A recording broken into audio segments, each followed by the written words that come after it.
Good morning and welcome to Skinny for Friday, July 26th. Oh, that music, you should have that smoothly come on next. I love hearing the Tame Impala. Okay, good morning. I'm Mitch Perry, senior political reporter of the Florida Phoenix, joined by my colleagues Ray Roa, the editor-in-chief of Creative Loafing newspaper, and author and independent reporter Ben Montgomery. Good morning, gentlemen. Hey, good morning, Mitch. Good morning, Mitch. I'm going to interrupt you, Mitch, because I want to say congratulations to you on the air, Mitch. The job that you do is brutal. You get beat down every day. You file so many stories. You're a monster. And over the last couple of days, I think yesterday, the Florida Society of News Editors awarded you first place for beat reporting for the work that you do for the Florida Phoenix. Hey. And man, you are an animal. You've long been an animal. And I just wanted to say congratulations to you. Hey, about super that. appreciate that. Right. Mitch. Thank you. Yeah. Thank you so much. All right. So later on the show, later today, we're going to be Hillsborough County focused today. Hillsborough County Commission last week killed the prospect of a referendum to be placed on the November ballot that asked voters if they want to raise their property taxes to support the Hillsborough County School District. Now the district is going to court to try to get that on the ballot. We'll speak to both a supporter and a critic of that proposal. But first, now, one of the most interesting political races in all of Florida this year is scheduled to take place later this fall in Hillsborough County for the state attorney's race, where twice elected but currently suspended state attorney Andrew Warren, a Democrat, will likely face Republican Suzy Lopez, who was appointed nearly 2 years ago by Governor DeSantis to replace Warren. But before we have that, we have the August 20th primary, and there's somebody in the way of Andrew Warren getting to that the November destination, and that's with our guest we have here today, who's Tampa native Elizabeth Martinez-Strauss, who joins us here in the studio at WMNF on the Skinny. Good morning, Elizabeth. Good morning, Mitch. Thanks for having me. It's great to have you here with us. And you're a local gal, right? You went to Plant High, USF, Stetson University of Law? I did, and my grandparents and great-grandparents came over here from Spain and settled in Ybor City. We had a cleaners, El Encanto Cleaners. And yes, I went to the academy. I went to Plant. I actually finished early from Plant through an accelerated program they had at Blake High School. Then went to FIU for 2 years, moved back home, went to USF, then went to Stetson, and then started at the public defender's office. And you've got a big legal background, literally, with your father, right? He was in the started out in the Hillsborough County State's Attorney's Office. He went to the public defender's office in South Florida, then came back to Tampa as a criminal defense attorney. And your mother is also very much involved with legal, procedures. So this is part of who you are. Absolutely. I've been looking at crime scene photos since I was 6 years old. So, okay, and then which brings we'll talk about your candidacy in a minute, but your background, that you also you're not a total Tampa person here, that you actually worked in New Orleans with DA Jason Williams in Orleans Parish. Talk to us about that. That was probably my most intense experience as a lawyer. I had never been a prosecutor before. I took the Louisiana bar when my husband got a job at the U.S. Attorney's Office in New Orleans. And I did not think that they would want to hire a criminal defense lawyer, just because growing up, usually prosecutors aren't too fond of criminal defense lawyers. But he was called a, quote, progressive prosecutor, and he himself was a criminal defense lawyer and had never tried. We tried our first murder case together, actually, same day, different cases. But I went to the interview. Obviously, I was completely honest about my lack of prosecutorial experience at the time and my lack of Louisiana law experience. And they didn't hesitate for a second. They said, "When can you start?" I said, "Right now." And it was maybe the Monday after the interview. They didn't tell me they were going to give me 40 rape and murders day one, but that's what they did. And I hit the ground running, tried 6 mandatory life sentences, 4 murders, 2 rapes in about 8 months, which was a record. I don't know if it's still a record, but I think it is, and certainly was a record number of trials for me. That is wild. Yeah, now you have talked about, and I saw you at a political candidate forum last week in Town and Country, and you were there with, of course, Republican Suzy Lopez, who's the incumbent right now, as it were, and, of course, Andrew Warren. You actually said that you believe you're more qualified to become the next state attorney than either of them. Yes, I do. Andrew Warren, I love him. He's a great guy. I don't have any personal issues with him, but he had the job that my husband now has, working for the Department of Justice doing healthcare fraud. And I asked my husband before I ran, how qualified do you think you'd be to run the state attorney's office in Hillsborough County, given the job you have now? And he's like, not qualified at all. It has nothing to do with running a state attorney's office or trying state cases. So that's his experience. It's in federal court doing healthcare fraud. My experience, unlike either Suzy Lopez or Andrew Warren, I've been on both sides of the aisle, and I think that gives you a huge advantage. And I think if you talk to people like Jason Williams, who's the district attorney in New Orleans, they would tell you that you can't get that experience unless you do it and live it and go to the jails, and you appreciate everybody's perspective, and it just makes you a more well-rounded candidate, and I think there's a lot to be said for that. Now, so, of course, we're here because you are running in this primary on August 20th, and you're running against Andrew Warren, and we should say that for the longest time, we've talked about this on the show. It's been a big topic in Florida political circles the last couple of years. The shocking, I believe, shocking time suspension of Andrew Warren. Since then, Ron DeSantis suspended Monique Worrell over in Orange and Osceola counties, who we had on the show on a little while ago. And they're both running for their re-election this fall. Or Andrew, if he wins the primary, he will do that. So you got in because Andrew was not running at the time earlier this year. So Suzy Lopez looked like she was going to run unopposed at Correct. some point. I'm not into politics at all. I didn't even know that he had bowed out. But I had done a couple conflict cases when I moved back to Tampa and was very dissatisfied with what was happening in the prosecution office. And so I was texting a law school friend and said, what's going on over here? I wasn't gone that long, and it seems like I can't say the word motive in my closing argument. I don't get I can't get in my 911 calls, but they can get in their 911 calls. Like, what's going on? And her response was something to the effect of, we're all just waiting to see who's going to run against Suzy Lopez. And I said, I thought Andrew Warren was going to run. She said, no, he's not running. I said, and nobody else? There's not even rumors of anybody? She says, nobody else. So my dad had his cell phone number at the time because he was one of the handful of criminal defense lawyers that actually supported Andrew when he ran against Mark Ober. So I called him, and about 2 hours later, he called me back and said, I've been encouraging everybody to run. And I said, and what's the verdict here? And he said, nobody's interested. And I said, well, I'm not going to let her run unopposed. I mean, I'll run. And I wasn't thinking of running a primary against him because I would have never run a primary against him if he had told me from the get-go that he was going to stay in it and do that.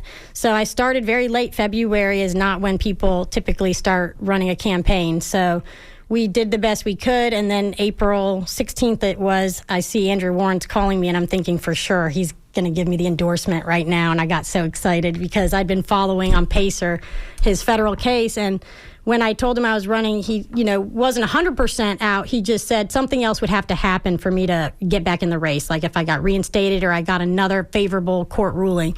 And so I talked to my family about it, and we were like, what are the odds it's February that by April he's going to get reinstated? We just thought it's worth the risk. Let's go for it because he, pretty much gave me his word that something had to happen.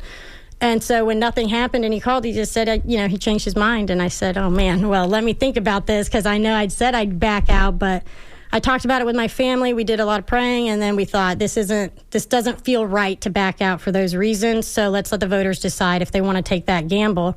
Because as much as I feel for him and I, don't think what Ron DeSantis did was right, I'm a very practical person. And so I don't think that if he won, he would be able to keep that seat. And let's talk about that. Yeah. And again, we're talking to Elizabeth Martinez-Strauss. She's a Tampa criminal justice defense attorney who is running against Andrew Warren in the Democratic primary for state attorney here in Hillsborough County.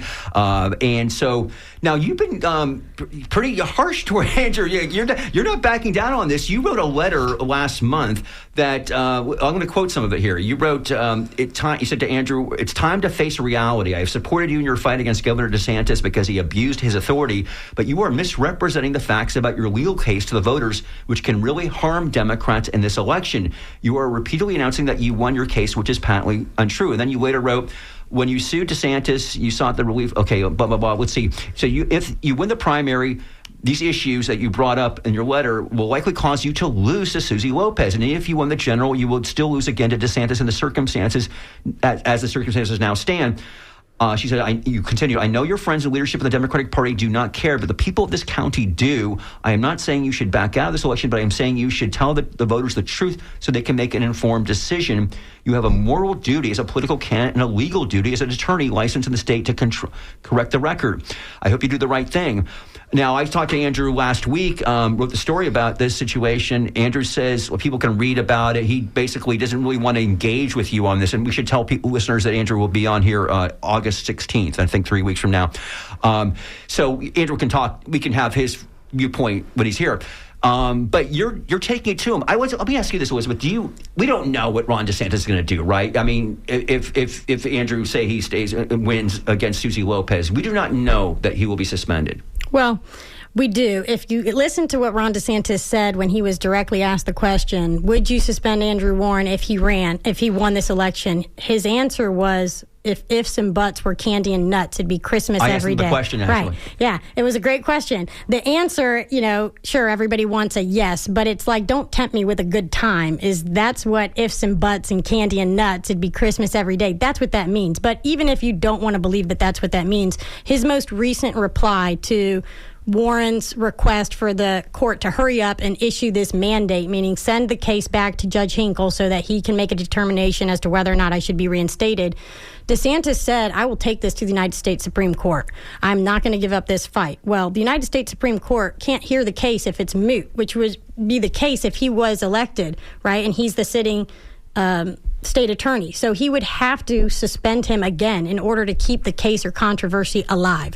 And he's already stated in his reply that that's his intention. He's not going to let this go. So my latest call to him was to actually drop out because of this reply from DeSantis. I said, look, now you have it in writing. He's already said he will take this to the United States Supreme Court. He can't get into the United States Supreme Court if you are reelected and you're sitting and he doesn't suspend you, because it would be moot. So in order to keep the case or controversy alive, DeSantis would necessarily have to suspend him again.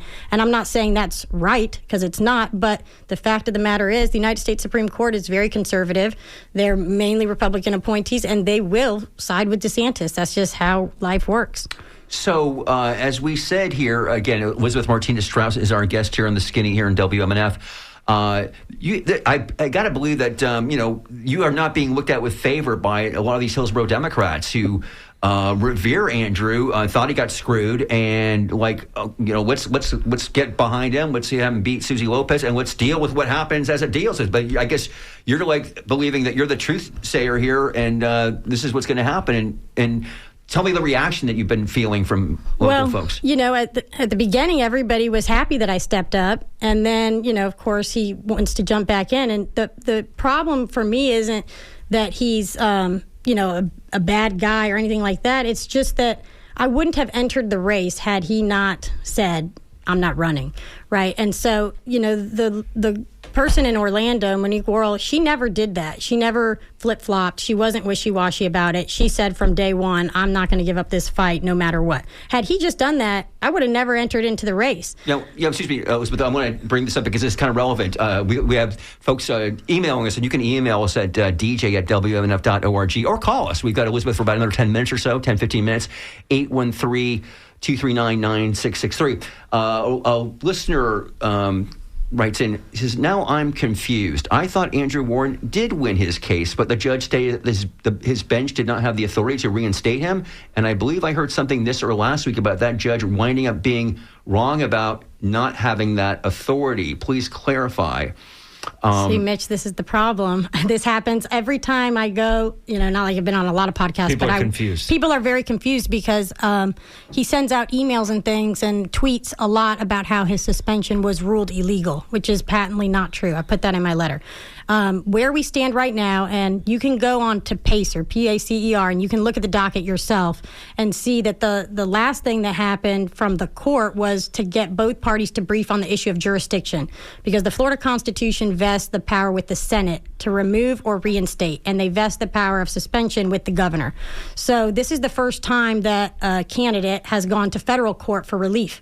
Monique Worrell went through the Florida courts. Right. She went all the way up to the Florida Supreme Court, which is also conservative leaning, and lost. And they said this is perfectly legal. So nobody has said what Governor DeSantis did was illegal.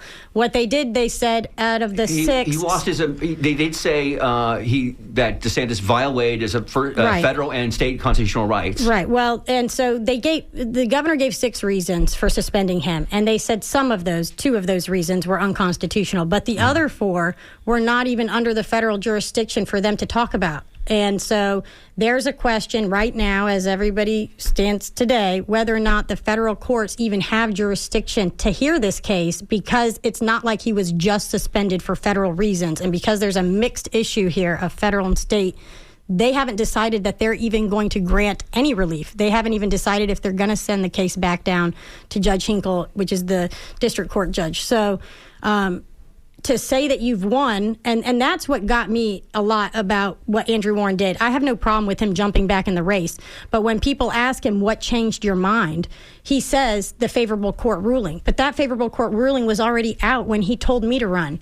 And so he cites something that happened before we had this conversation as the impetus for him getting back in the race. But then he takes it a step further and says things like the governor will be held in contempt if he tried to remove me again, which is completely not true. Now, I will say that, Andrew actually filed last fall, right? I mean, he was not running, but, in fact, his campaign manager at the time said that basically we need to do this. We want to put the paperwork in, but we're not running. And other people, consultants told me no, he's running because basically who files if you're not going to run? Now, you can always, but again, he, wanted to get that in and then decide later on. By the way, another listener writes in, says, I've never received anything from Andrew Warren. All the information I'm getting is from news, primarily WMNF. Okay.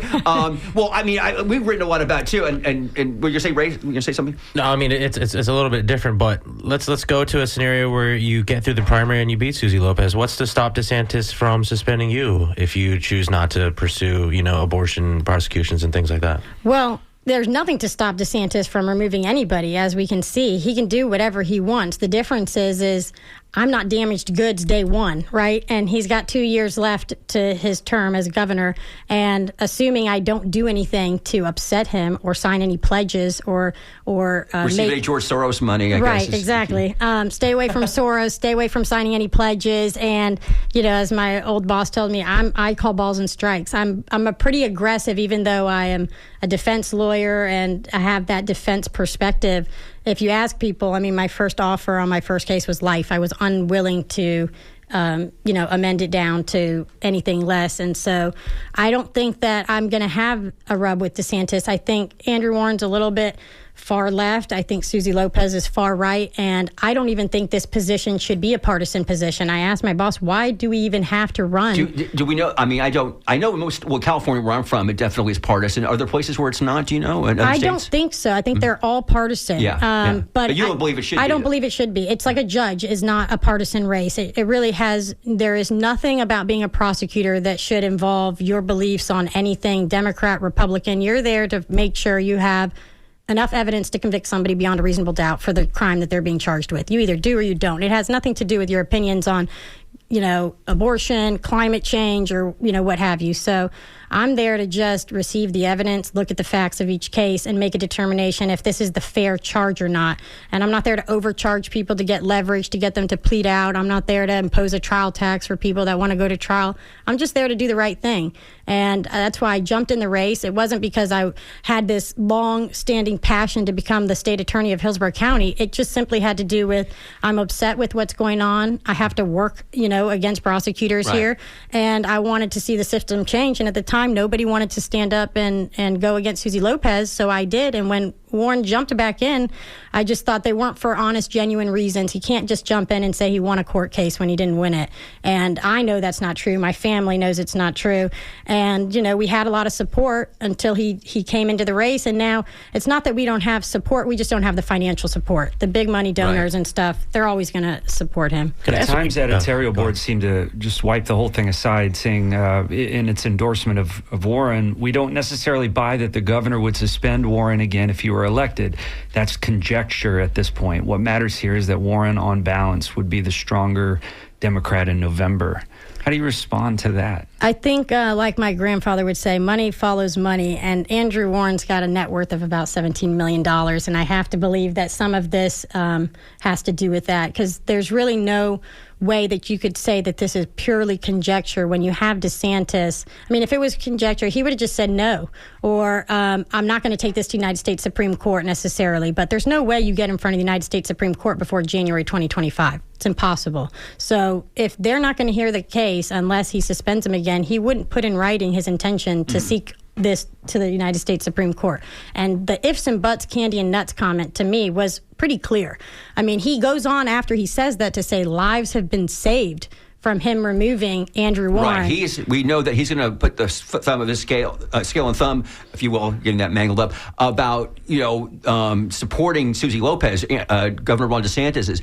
He's very invested, if not literally, in terms of both in Worrell too. Although I think Monique Worrell, the political situation there is much more advantageous for her here in Hillsborough. Like Andrew, when he won, and I will say this to him, I mean, I think it's going to be if he's in there, it'll be a close race, because closer than it was in 2020 when he won by 6 points, because we have a different county in terms of the Republicans who've made it much more of a competitive county than it was. Now, you mentioned, let's talk a little bit, I'm sorry, Ray. No, go ahead. Is that you say that Lopez is far right? You believe you're that's a John Roberts line, by the way, of balls and strikes. I mean, other people said that too, of course, it's in terms of being a centrist here.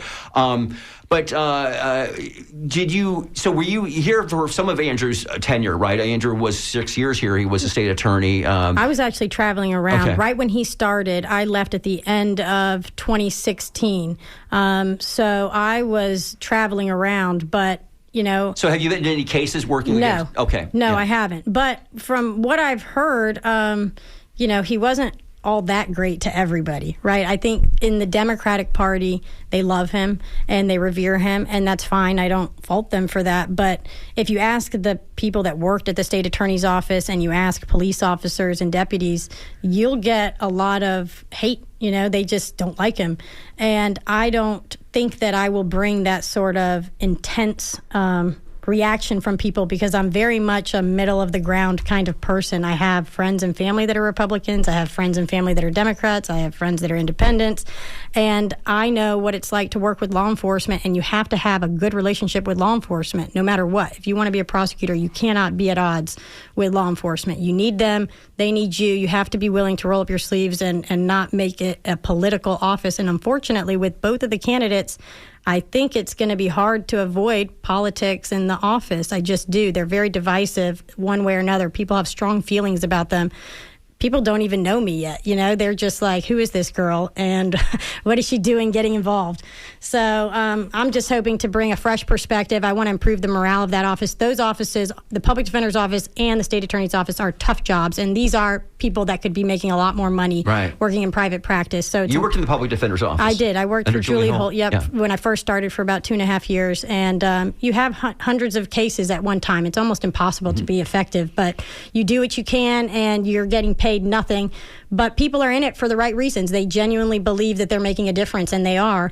And you have to treat these employees with respect and appreciation, and make sure you have support for them, because it's tough. It's a really tough job. So I think that if I was elected, I think everybody would be happier, and I think the city ultimately would be safer, because when you do the things that are being done now, ultimately it leads to higher crime. It really does. Let's talk about that before you go here. What are the things that you would bring to this office that aren't being done right now by the state attorney's office here in Hillsborough County? Sure. I'm big on not reinventing the wheel, so I like to copy what other people are doing. That's good. So in New Orleans, they had cameras in the courtroom, so I would advocate for that. It's not ultimately not my decision, but I think judges would be on board with it. There's no reason to argue against it. We're the Sunshine State. Everything should be out in the open. So we put in cameras in all the courtrooms. People that can't afford to come to court, or it's inconvenient but still want to watch what's going on, can go on to the court's website and click a Zoom link, and then they can enter into any of the courtrooms. Open file discovery was another thing that we did in New Orleans, which essentially is just giving over everything that you have as a prosecutor to the defense lawyers, barring some safety concerns for like a confidential informant. That doesn't happen now? No, it doesn't happen now. What they do now is they give you what they believe is relevant, that they believe you should get, and they keep the stuff that they don't believe is relevant. Really? Yeah. So I don't like that. I like to decide if stuff is relevant or not, because like the prosecutor said in my last trial, motive isn't relevant. Well, if you don't have any, it is to the defense. So I'd like to be able to say that word, motive. And, you were telling us about this before we went on air. Can you talk about that? Sure. Quickly, my first court-appointed case, and this client's given me permission to talk about his case, but I'm still not going to say his name. But it was a shooting in front of Total Wine back in November. We went to trial, and they didn't have any motive in the case. They really didn't have any evidence. But when I went to say the word motive in my closing argument, the prosecutor objected. We went to the bench, and she said, motive is not an essential element of the crime. It's not relevant.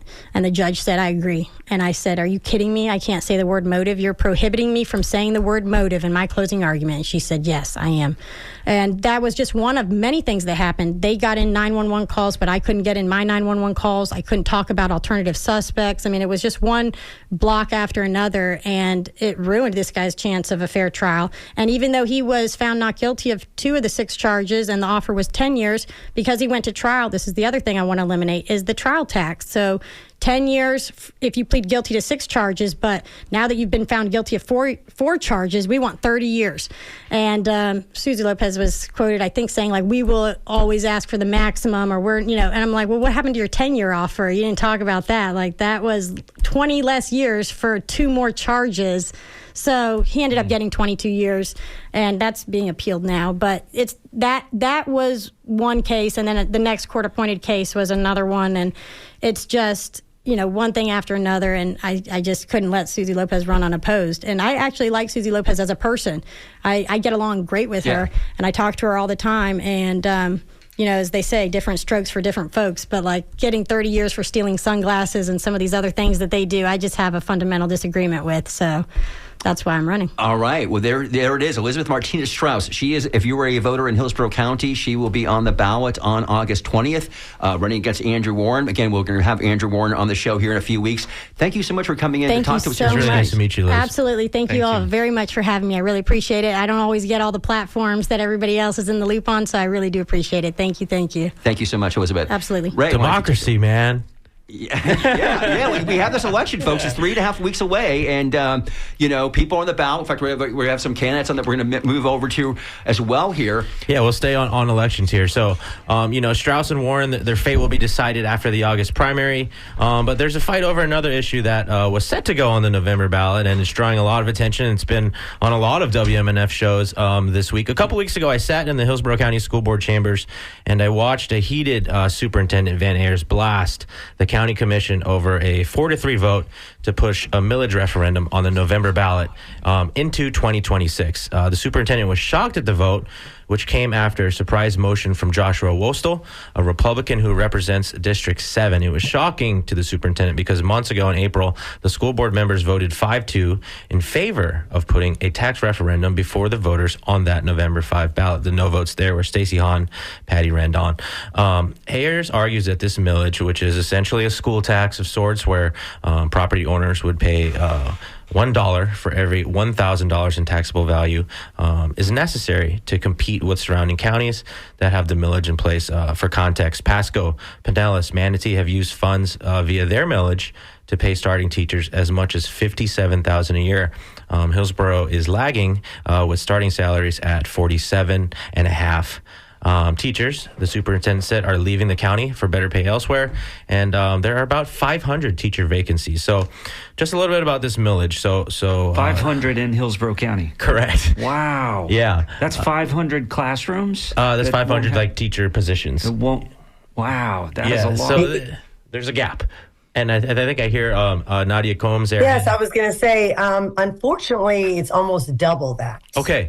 So it's almost 1,000. As a matter of fact, in one of my schools, hi everyone, my name is Nadia Combs. Yeah. So we here to talk about this millage, and we'll get into that stuff. Is Nadia Combs. She is the current board member in District 1. She's incumbent. She's a former school board chair. And running against her is Julie McGill. She's also here in studio with us. Thank you both for joining us here today. Thank you. And you invited away the other candidate. And I should say there is a third candidate, Layla Collins, who has, quite frankly, raked in 2 times as much money as Ms. Combs and more than $118,000 than you, Julie. But she did not respond to this. So we did invite all the 3 candidates running in District 1. All 3 candidates, and Layla, if give us a call. 813-239-9663. So this millage, the county says could raise up to $177 million to support students each year.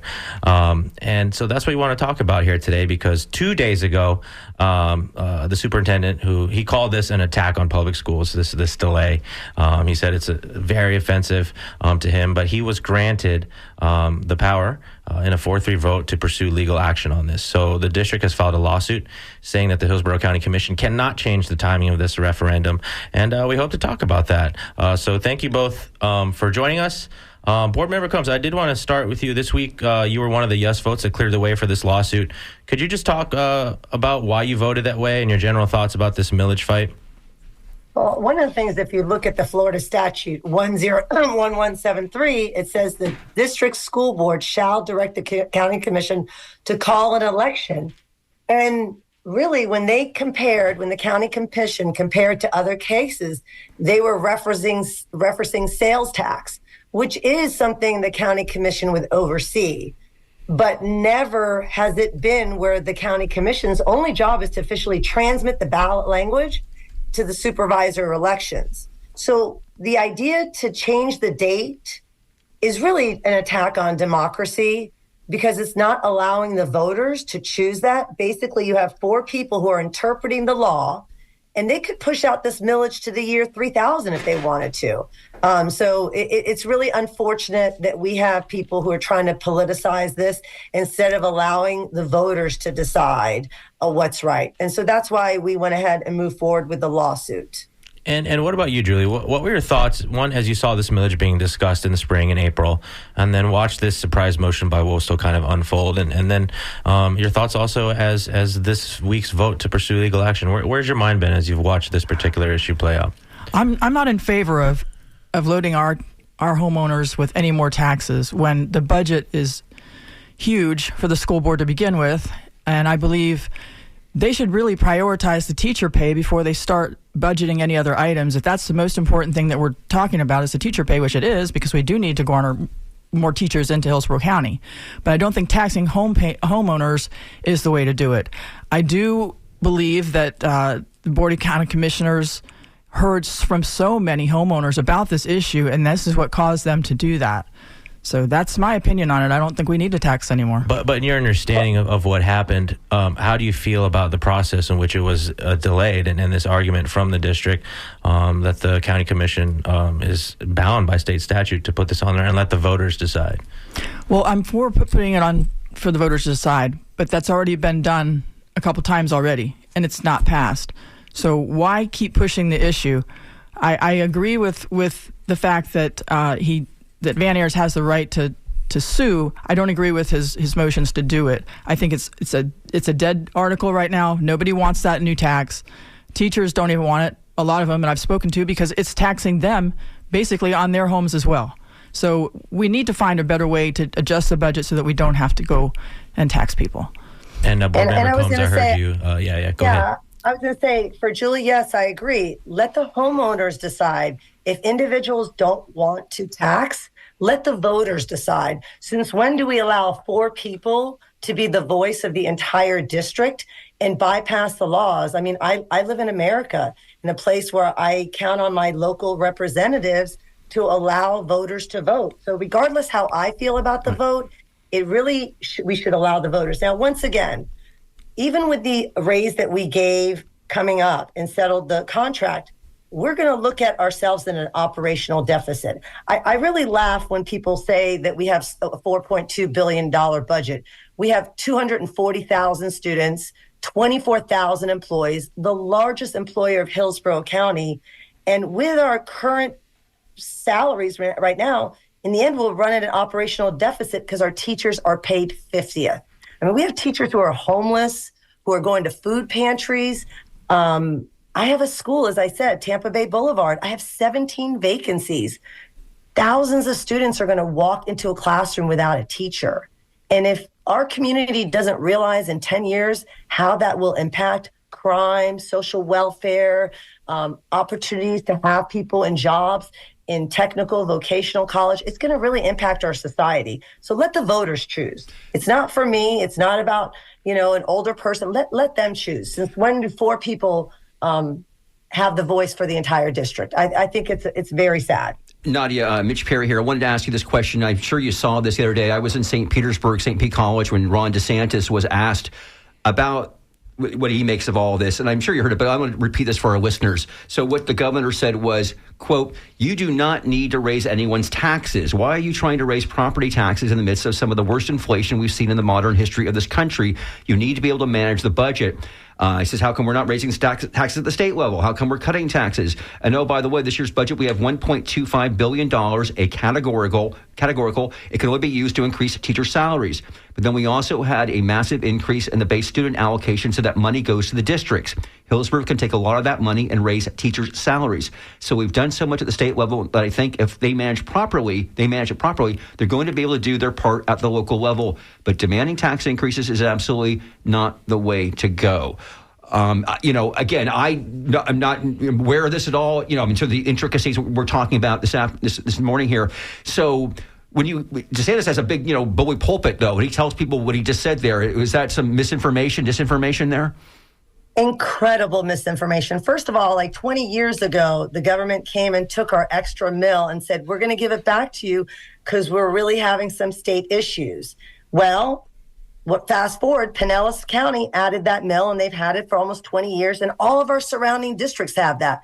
That's the one part he didn't mention, that all the top 7 districts, the large districts in the state of Florida, every one of them has that additional mill. And in addition to that, all the surrounding districts. So just today, I spoke to a teacher who said, I've been in Hillsborough County for 25 years. I left to go to Pinellas 2 years ago because I'm making $10,000 more, and it's going to impact our retirement. So the one part he missed out on is all of our surrounding districts have it, and we continue to be funded 50th. You can say anything with $1 billion. It doesn't mean anything because the money is not trickling down to our schools. That's why we're so underfunded. Julie, even the charter schools are asking for this mill as well. If you look at recently, a lot of the charter schools are having financial issues as well because we're funded $8,500 per child. That is something that is so low. I'm sorry. We have heard that, though. I heard this, in Pasco, other counties around us, teachers' salaries, if they can go, and they are going to Pinellas and Pasco, what have you, to Hillsborough to remain competitive. What do you say to that in terms of? Well, I'm sorry. I was asking Julie this question. Sorry. Yeah, no problem. What I'm seeing is we're closing 5 schools by the end of this year. So why are we asking for more taxpayer money? There's the multiple programs that they've purchased that are sitting on the shelf, not even used. There's a big waste of our taxpayer money, and the budget is not transparent, so we don't know where our taxpayer money is going. So this is why I believe county commissioners has finally put the brakes on it and said, hey, show us where the money's going. I want to bring up, by the way, we have a listener who just wrote in. Okay, Nadia, we'll go to you in a second. Okay. 1 second. This is what a listener wrote in. He says, I think I'm in a unique, this is Charles in Tampa, I think I'm in a unique position to comment on how outrageous and out of line the commission is by not allowing this to go to the voters. As a homeowner, I would be voting against this because I refuse to reach into my pocket yet again to make up shortfalls that were deliberately caused by Republicans whose primary goal is to create a profit margin out of public dollars being spent on education via the charter school scam. He goes on, I won't validate these bad actions, especially when they're combined with lower requirements for evaluating these charter schools, which open the door to them being used for, this is his words, right-wing fascist indoctrination. Now, having said all that, again, it's outrageous and on several levels, sadly predictable. I think this issue isn't even going to the voters. That isn't going to the voters now. Okay, Nadia, you wanted to respond back to... it's always this fake narrative that people say. It's so... incorrect. First of all, we closed schools because we're trying to save money, and it was a very difficult decision. So that's being fiscally making very strong decisions. I look at every agenda item. There are no agenda items that are going to give us $200 million or $180 million to compete with our neighboring schools. So over and over and over, people who are anti-public education, they keep creating this fake narrative. Oh, the district has so much money. Oh, we're not being transparent. Our budget is available online. Anybody can come. We have internal, external auditors all the time. But that's what people do. They create this fake narrative to say, oh, you have so much money there. You have $4.2 billion.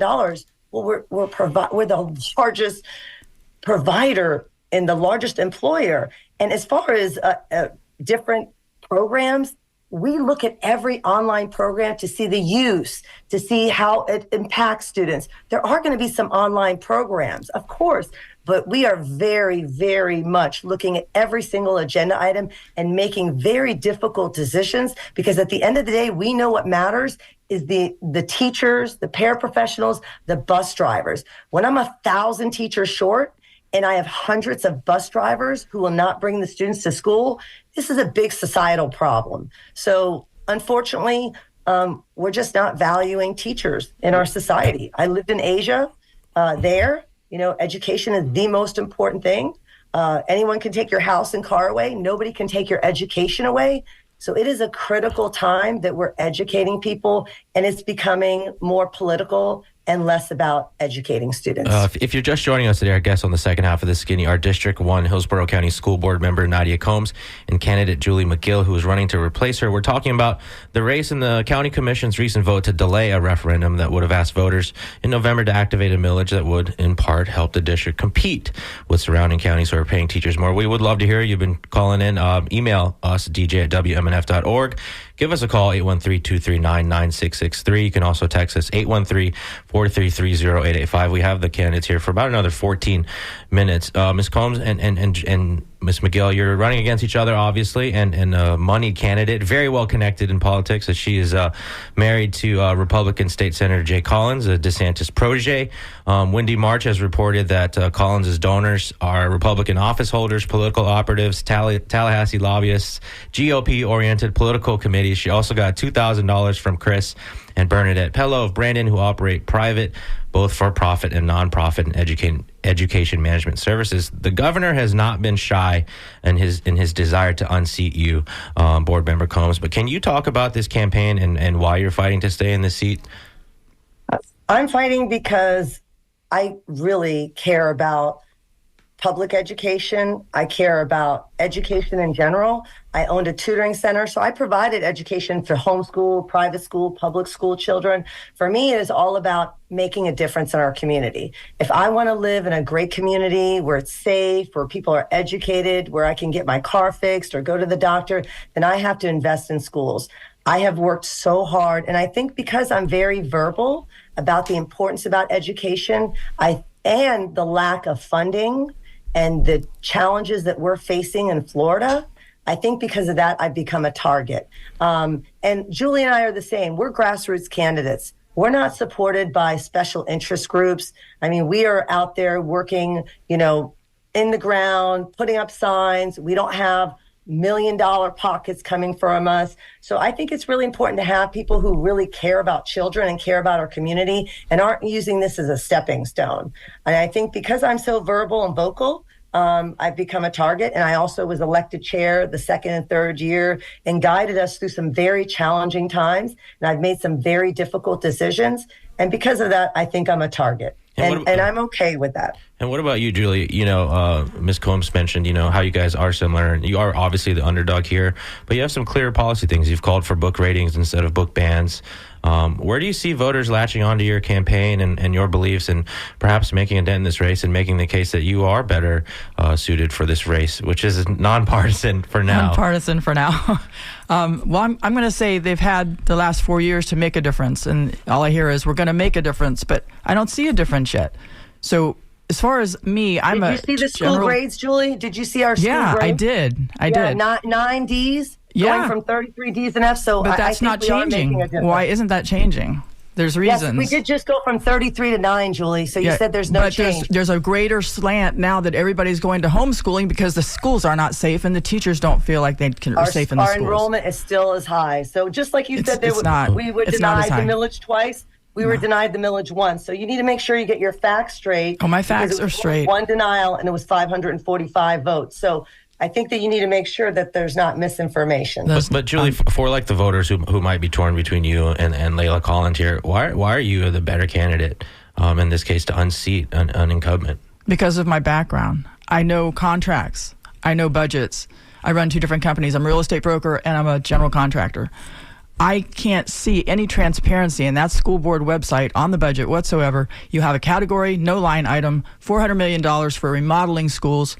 Remodeling, that's not building or maintaining, that's remodeling. There's plenty of room left in that budget. It's just not being directed in the right place. The first place it should be directed is for the teachers. I do highly agree with that. I want to bring something up that we just joked about it a moment ago, but Layla Collins, I believe, is endorsed by Ron DeSantis in this race. He's the last 2-3 years now, he's gotten involved in these school board races, made them partisan when historically they are not. Now, there is going to be a constitutional amendment on the ballot this fall. Amendment 1. And we should also say, though, I saw the Democratic Party, Florida Democratic Party, has just released a statement this morning. And Nadia, you are one of the candidates that they are actually endorsing as well. So even though technically right now it's nonpartisan, it sounds pretty partisan. Julie, I believe you're a Republican. I mean, yes. Okay, and you own that. And I think so. I guess I'd like to get your thoughts. We'll start with you, Julia. Do you support Amendment 1? Do you think we should make these school board races partisan? I do, because I believe that way people will get a clearer view of what you're actually standing for. And Nadia, it shouldn't be a guessing game, because they're going to look you up and find out anyway. Yeah. So it's kind of a moot point. Nadia, what do you think? I don't think so. If you look at the way I have been in office for 4 years, just like when I was a teacher for 10 years, I taught American history for 10 years in this district, and my students never knew if I was a Republican or a Democrat. And I feel the same way. I'm supporting students, and I'm supporting what's best for each child. I don't think it's about politics. And that's honestly why I ran 4 years ago, is because I care about children. It just seems to me like the school board has become a stepping stone, and people are trying to make it so political. At the end of the day, educating kids and giving them opportunities and making sure we strengthen our community is not about politics. It's about society. Can I just weigh in here as a thought? And that is, I agree. I think you're absolutely right, Nadia. And yet, and as you said, Julie, though, it is, and maybe call it the Trump effect or what have you. This is not just about school board races, but county commission and other local races. I've found covering politics for decades now that never have people been cared more about what is your party background when they're voting for school board races. Now, there's pros and cons, I think, just as an observer of this amendment. And one thing right now is, of course, we have this primary coming up. As an NPA voter, you can vote in this race right now, all three candidates right now. If you make it partisan, NPAs go out the window. That's just an argument, something to consider when people look at voting for Amendment 1. But I do think that sadly, maybe it is. I don't know. Maybe I should be putting an editorial judgment on it. But even though they're not partisan, again, DeSantis has endorsed one candidate in this race, so we know where he stands, and the FTP has come out and backing Nadia Combs. I see part of many candidates they've announced today in this press release. So yeah, it's always hard not to think about those. And then the Republicans are backing Julie and Layla too. So that's important. Well, Ron, for sure. And we said Ron DeSantis definitely got in this race.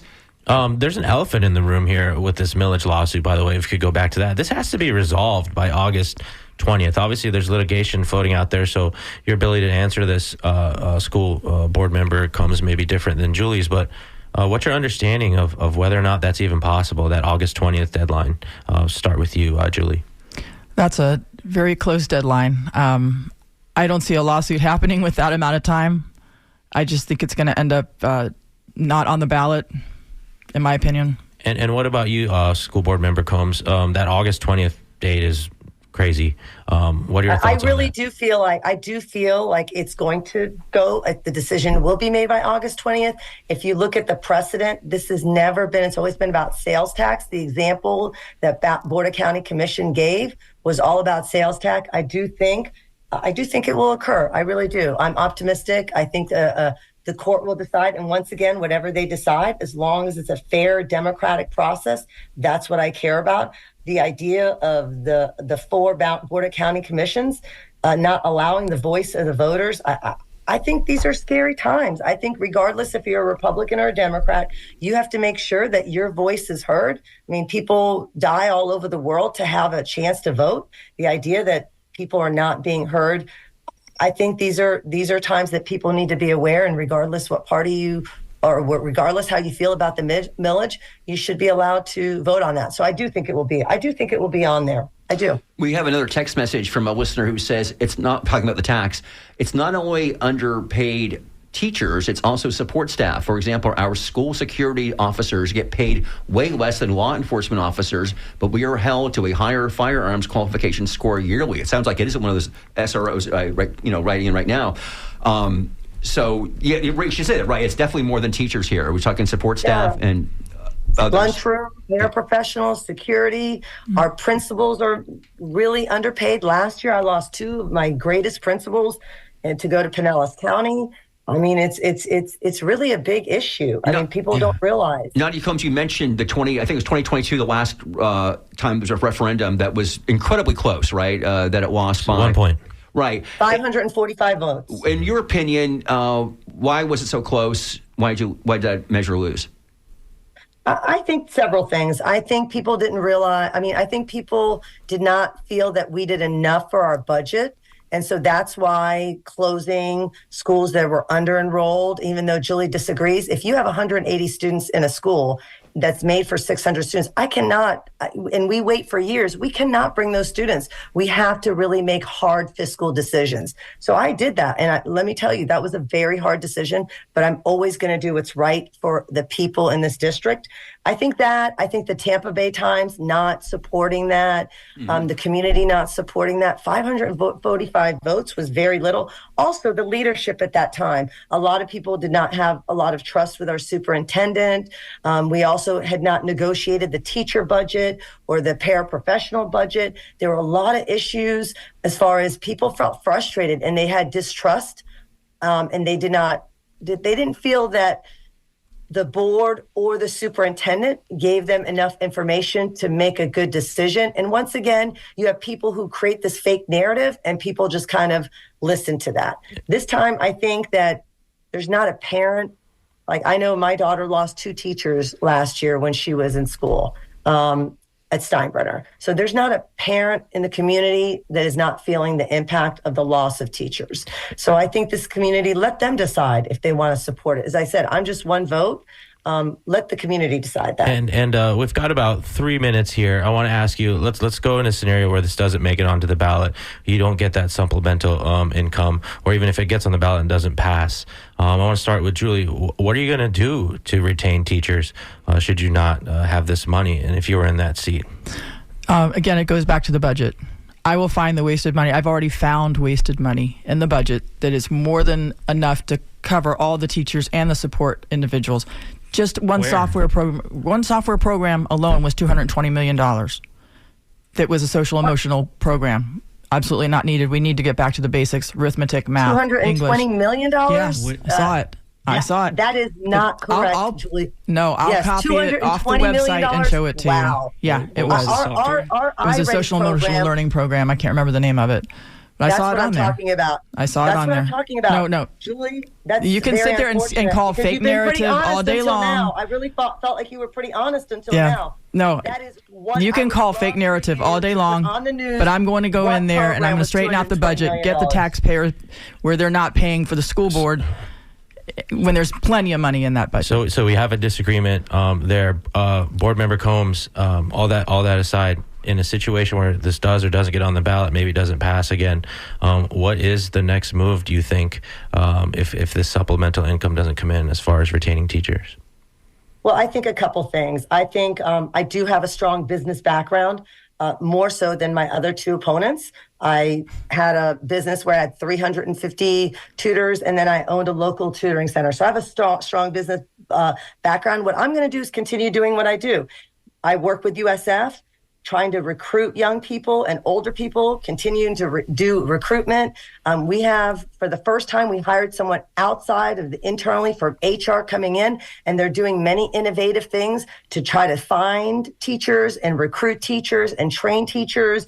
So we're really thinking outside the box, looking for individuals who are retired or people who this is their second career. So we're doing many, many things to continue recruiting. That's all I can do. I just have to continue fighting to make sure that we have great teachers in front of every student. And as far as the budget, please, call me. I will sit down with anyone. You can have a meeting with our CFO. We are very, very, very transparent. And often people think that we are able to put the money from schools into salaries. Unfortunately, as usual, the governor restricts that, and he makes sure that we're not allowed to spend money on operational budgets compared to, to paying employees. So a lot of the information that you hear, the rhetoric, those are all fake narratives. At the end of the day, we're ranked 50th. We get $8,500, less than $9,000 per child to educate them. It's not a fake narrative that you haven't had a forensic audit in the last 10 years. We are Carrollwood Day School is about $25,000. Tampa Catholic about $18,000, and we do a great job. And we are still look at our schools. Ms. Combs, 90 schools, amazing. Sorry to interrupt. That's the voice of Nadia Combs, incumbent Hillsborough County School Board member in District 1. And we also have in studio Julie McGill running to replace her, but you will have to go through Layla Collins Absolutely. first. Correct. The primary election's on August 20th. Early voting starts, I believe, August 5th. On behalf of myself, Ray Roa, my co-hosts Mitch Perry and Ben Montgomery, and our guest at the top half of the program, Elizabeth Martinez-Strauss, Skip Sassy on the board, Irene Matthews on the phones. Thank you for listening to WMNF Tampa. Please stay tuned because Joellen Schilke is in Studio One, ready to give you art in your ear. Good to see you, Joellen. Have a great week, everyone. And thank you for the opportunity. And